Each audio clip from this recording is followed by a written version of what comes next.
Last class,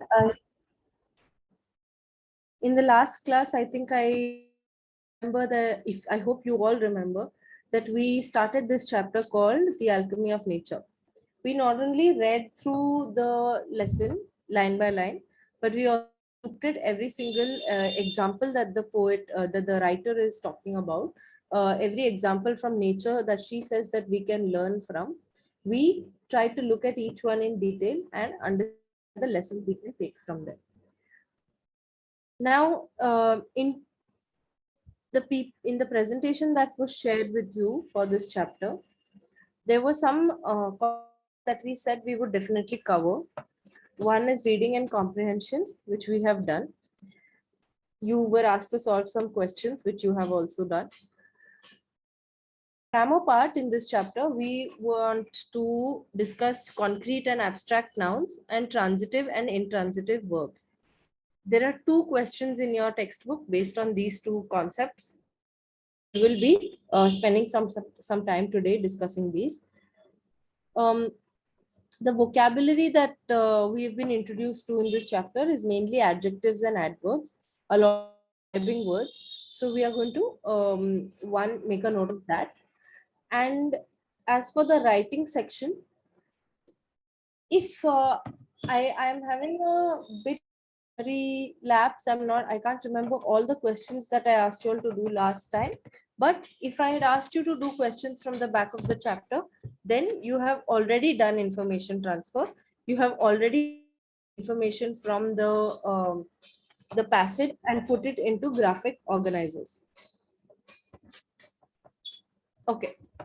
There is, however, another that I thought we could introduce today, and that is called expansion of theme. It is not on the screen, but we will get to it after we have finished grammar and after discussing information transfer. Please show me a thumbs up if you are ready to start with the two grammar topics. They are very easy topics. Right. I'm seeing 4 people. I'd like to see some more before I start. The total strength is 21 students. So, all right. Okay. So if you look at your textbook,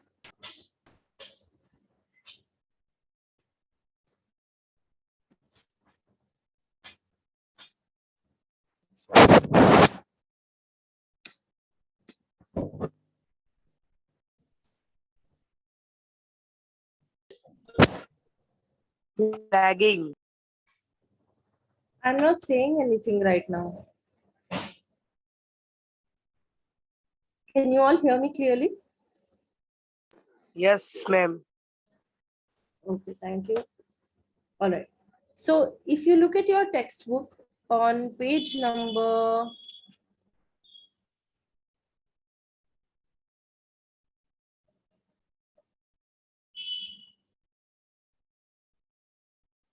41. If you look at page number 41, you will see a question that says, pick out from the lesson 10 examples of each. We need 10 examples of concrete nouns and 10 examples of abstract nouns. The meaning or a very small definition of each is given to you already. These are obviously two different types of nouns. Nouns are any person, a place, a thing, a feeling, a mood, also sometimes, even value. So, first, let's understand the difference between a concrete noun and an abstract noun by reading what the textbook has said. Concrete nouns are those that you can touch or see.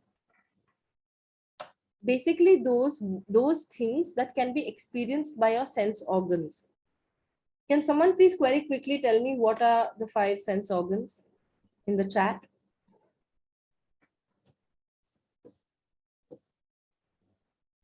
May record repeat. What are the 5 sense organs?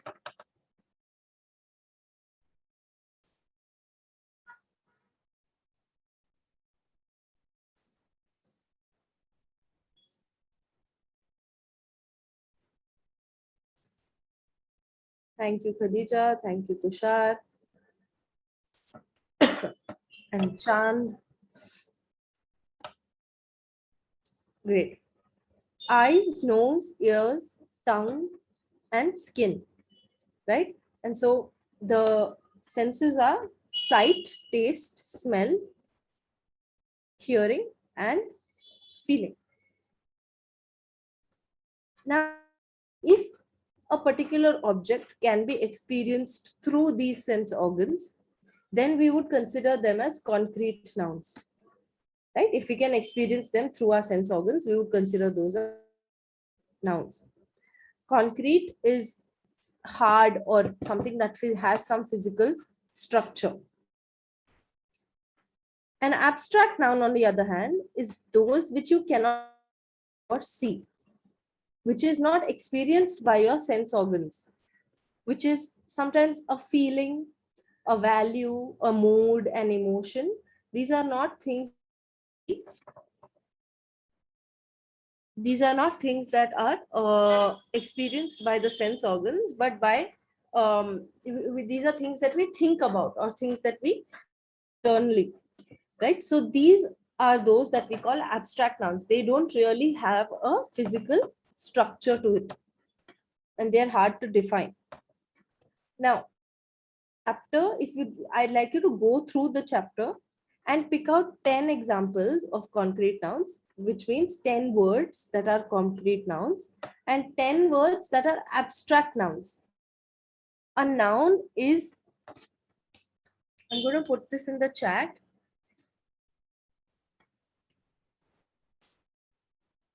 Person, place, object,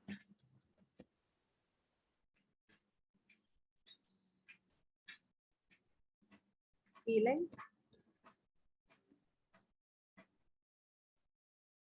mood, emotion, value. If we had to reduce a noun down to what all can be a noun, these are some of the main things, right? So please remember not to give describing words and not to give action words, because those are verbs and adjectives. Do not give me any describing words and don't give me any action words. An example of a concrete noun has been given here for you.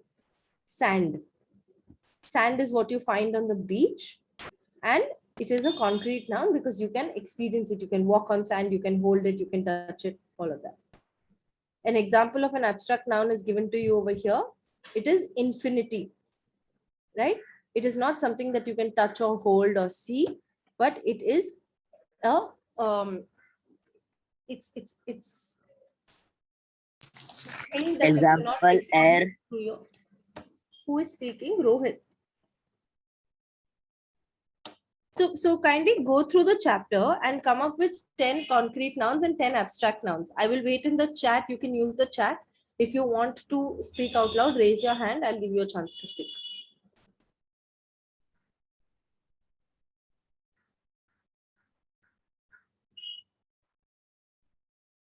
Chand has given me examples of concrete nouns.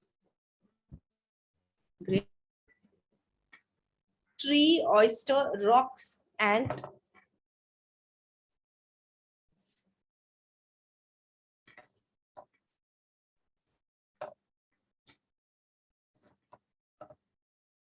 Is air something that we can feel on our skin, or is it something that we can experience by the sense organs, although we cannot see it?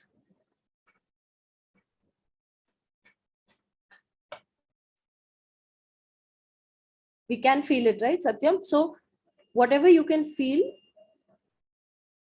through your sense organs, those will can be felt by your skin. So that is definitely a concrete noun, even though we cannot see it.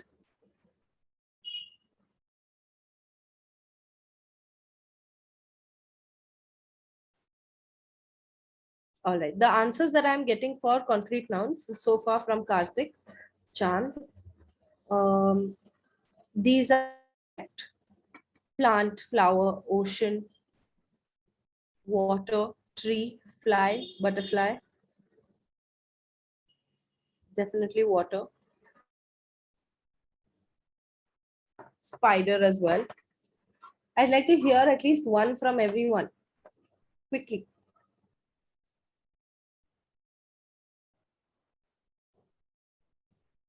Spider-Man. Spider-Man. Spider-Man was not there in the thing. Did you say spider web? Superman. Yes, Chand. Pearl as well. Alf, you're telling me, is that an example for concrete noun or abstract noun? Alfia.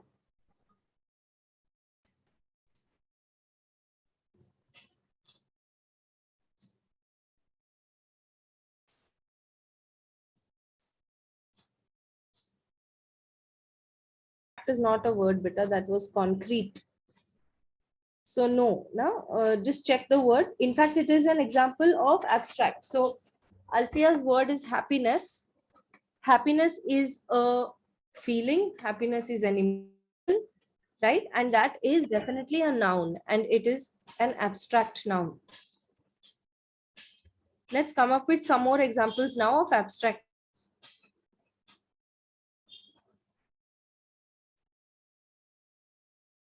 Muskan and Sanya, we are coming up with, we are not making up our own looking for words from the chapter.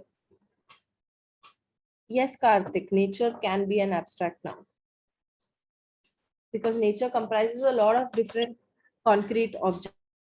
In itself is not a noun. It's not a thing.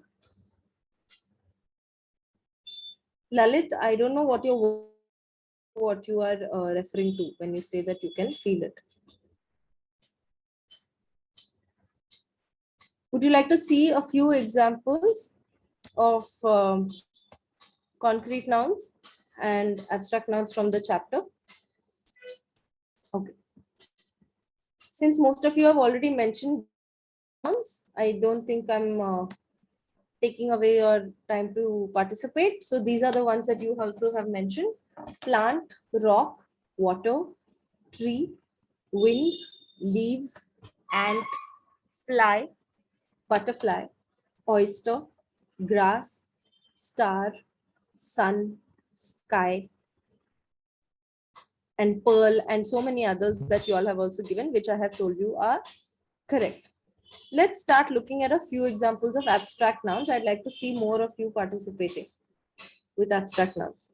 Okay, I'm going to show you just 5 so that you are motivated to give me the remaining 5. I won't show you all right now.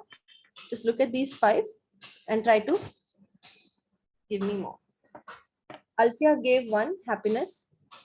Of the other examples: patience, splendor, ego, passion. Yes, Khadija, beauty. What else?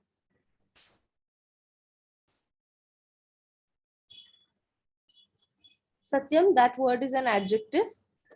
And also it is not in the chapter. If it is, then please give me the noun form of it.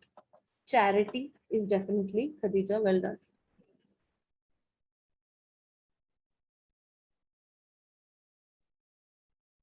The noun form of the word afraid is fear. Fear is the feeling. Afraid is what you feel, what you are when you have fear. Harmony, yes, Khadija, that is absolutely correct. Harmony. Fearless. No, fearless is an adjective. Sorry about that. Fearless is an adjective. The noun is fear. The feeling is fear, right? If you say fearless, it is an adjective. Like Khadija is fearless, right? Khadija has fearlessness or bravery. Those are nouns. Okay, I'm going to slowly start showing you some more. Experience, conviction. These are some more abstract nouns. They are not, you may not find it very easy to find these. Reason being that you need to look for those words that, one, you know that they end in a certain suffix, so you know that they are nouns. And secondly, those that are not experienced directly by your sense organs. So Karthik, yes, perseverance is definitely a noun or an abstract noun. Well done. Khadija, your first two are correct. The last one I discussed. What about others? I'd like to see some more. Yes, Khadija, silliness is a noun, an abstract noun, but it is not in the chapter. Try and find something from the chapter.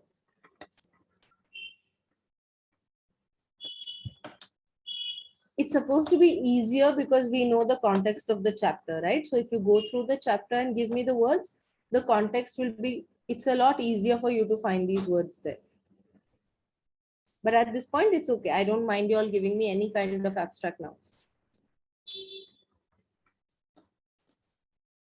I'm going to wait another 10 seconds for some of you to respond, and then I will move ahead.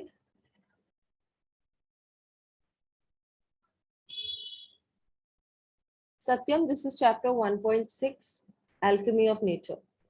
Yes, Karthik, alchemy is also a noun, an abstract noun. Well done.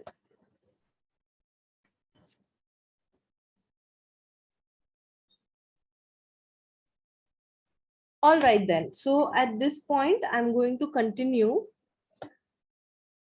Spend this question in your textbook at the end of the chapter. Spend some time going through the chapter and reading the words. Siddharth sir wants to say something. Okay.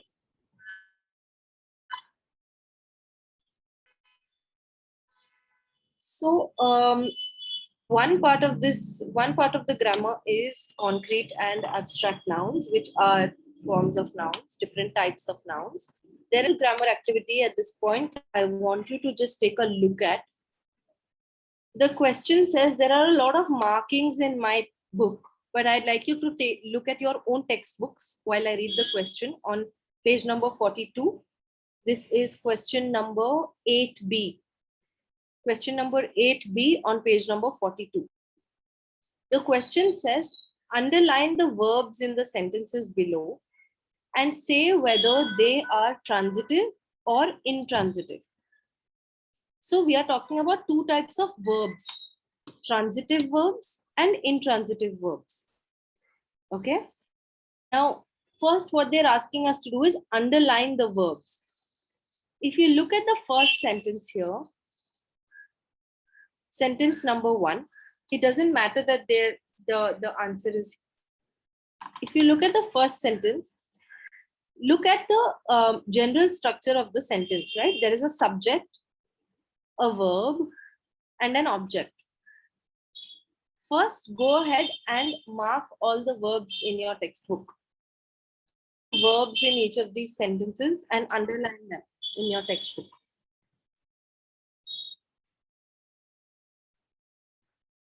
Once that is done, show me a thumbs up and I will continue from there.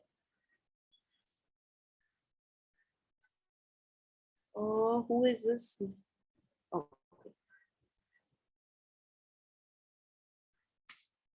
I'm actually going to show you a screen where all of my markings are not there so that it's easier for you to.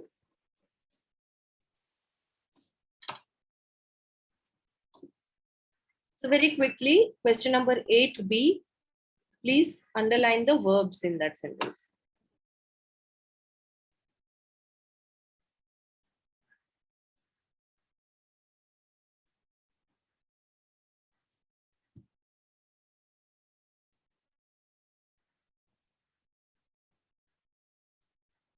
Done?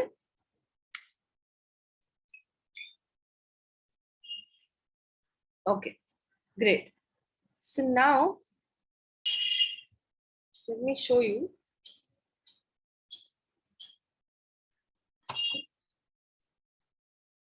So now, what we want to do is we want to identify something. We want to identify whether a verb is a transitive verb or an intransitive verb.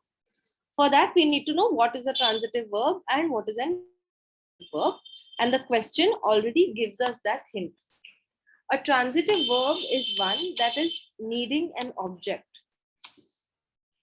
And an intransitive verb does to have an object.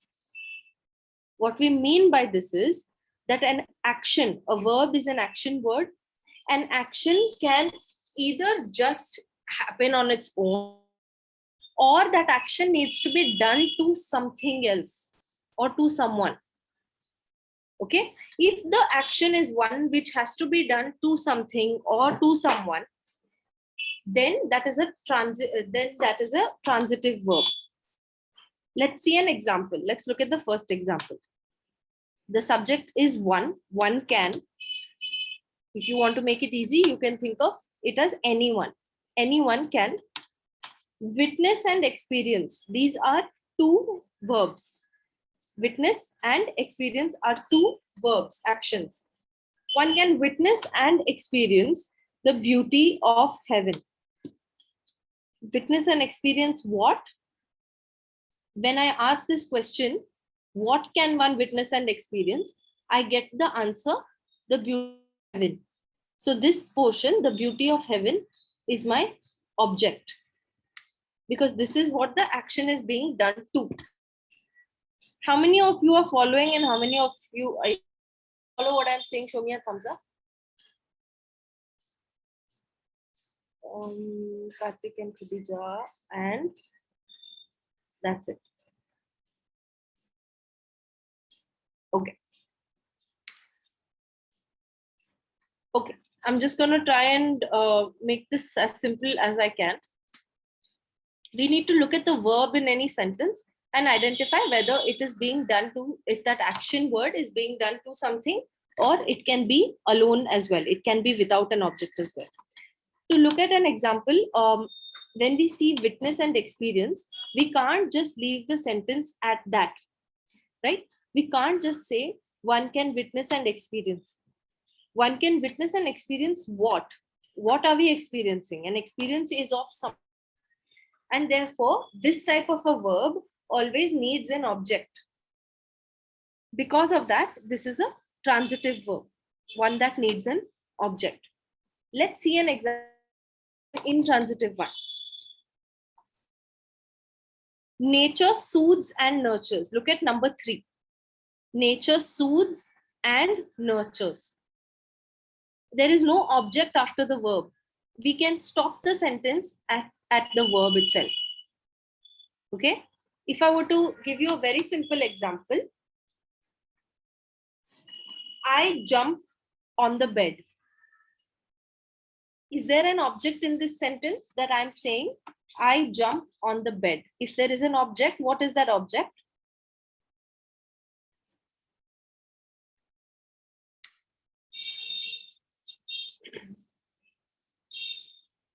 I jump on the bed. Right? What is the verb? What is the action? Wonderful. The verb is to jump. And what am I jumping on? What is my action is being done to what?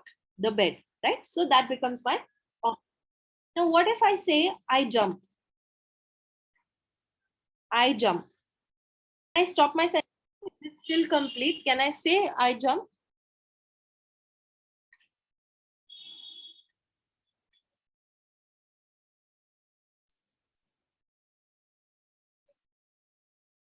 I can, right? Like I am just, the action that I'm doing of jumping can be done anywhere. I can jump anywhere. I don't need to specify this. Right? I can be jumping on the ground. I can be jumping on the bed. The jumping in itself is a complete action. I don't need to specify what it is being. However, if I say I watched, the question will always come up. What did you watch? What did you watch? I watched a movie. So when I say something like I see or I watch, there has to be an object to which I am doing that. Okay, so there are certain verbs. What we need to understand is we can't know all the verbs and whether they are transitive or intransitive. We can definitely see a sentence and try to make a calculated an informed guess. But what we need to know is that there are two types of verbs. One that requires an object to action is being done, and some verbs which don't require an object, they can stand by themselves. Okay. Take a look at the portion of this.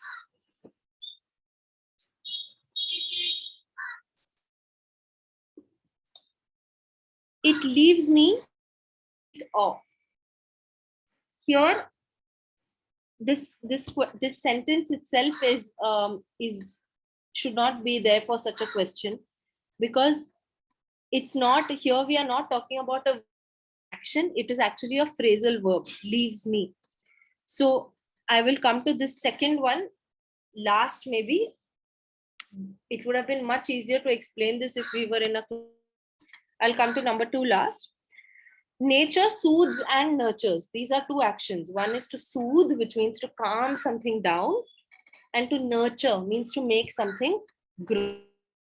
And this is a complete sentence in itself. Nature soothes and nurtures. We don't have to specify what it is soothing and what it is nurturing.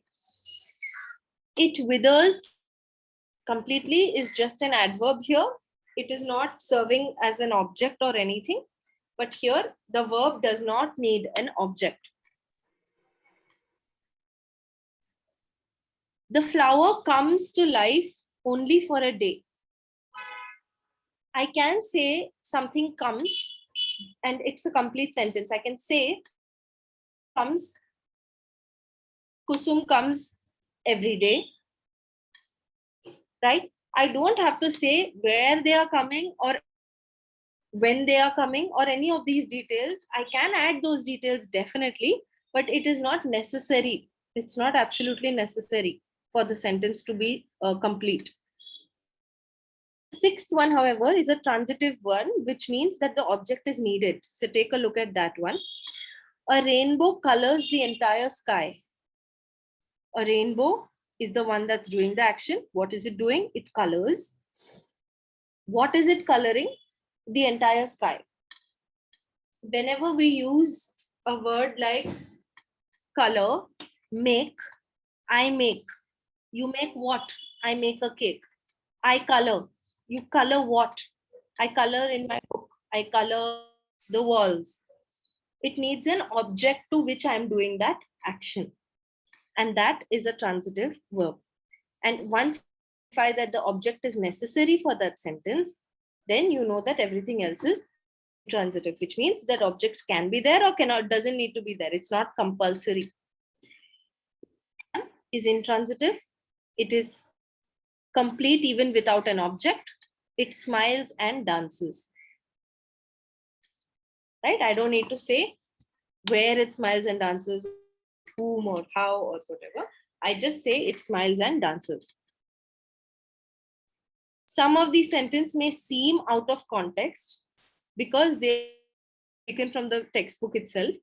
But in general, I will try and send you a worksheet for transitive, intransitive verbs that will be will have excuse me.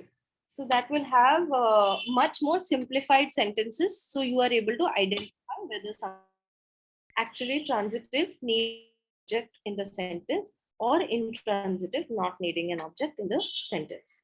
Okay, I will send this worksheet. I am going to think with you all today, and we will see how it works out for us, because I don't have a lot of energy at this point to teach the writing skill that I wanted to teach. I'm starting to get a slight headache, not slight, quite. So comes to you in two information comes to you in two forms in the book. Okay, one is verbal to non-verbal. Verbal means paragraph. In this sense, it means written in a and non-verbal could mean just a flow chart or a graphic that just main points of something, right? Or even so, all of these four questions, number 3, 4, 5, they are non-verbal forms of communication. There is a table or a graphic organizer that is being expected of you to fill. Where are you getting from the verbal portion, which is the paragraph that is given to you in the passage, right? Even in the examination, you will be asked to do the same thing, the information from one place to another place based on what they are asking to see. For example, here they want to see a comparison between water and rock, right? The information is already in the passage. All you have to do is filter it and give them the right information. So what we have already, by doing these 4 questions, you have already done information transfer. So Prachi tells me I've asked you to do question 1 to 7. So that means definitely 3, 4, 5, and 6 also you should have done.